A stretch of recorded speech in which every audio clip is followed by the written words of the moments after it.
who's also very, very close friend. Matter of fact, the second generation of the Talking Tough podcast, I had two co-hosts on every single episode, and it was better being in Boss Rutten. So we did probably 100 shows together, and I love Boss, and I give Boss a bad time still. So I'm like, dude, I thought you would have been like one of the last ones that would have been hanging in there and being a wild man till the day you died.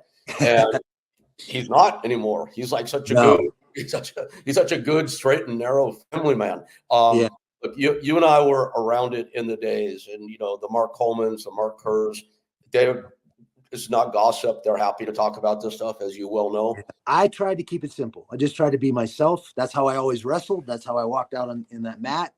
And the same thing with fighting. And I had friends that were creating these personas. And Tito certainly comes to mind because I've had this conversation with Tito, and Tito and I have become pretty good friends. Same, I'm friends with Chuck as well. I mean, that's the beauty of this sport. Yeah, we punch each other in the face. This is what we do. But at the end of the day, I like those guys. I get along with those guys. Absolutely. Coleman, Kerr, Boss. Those are, I never fought.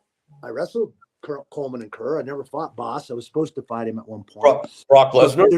Camaraderie. Yeah, Lesnar. I went and trained Lesnar for 3 weeks. Trained with him in his gym. He was getting ready for Carwin. He needed more wrestlers. Yep. I actually showed him that arm triangle that he ended up catching Carwin with in those times. That time we trained together. But some guys felt the need, and at the end of the day, you got to talk about what Dana White, as the president of the company and the corporation, is what he rewards.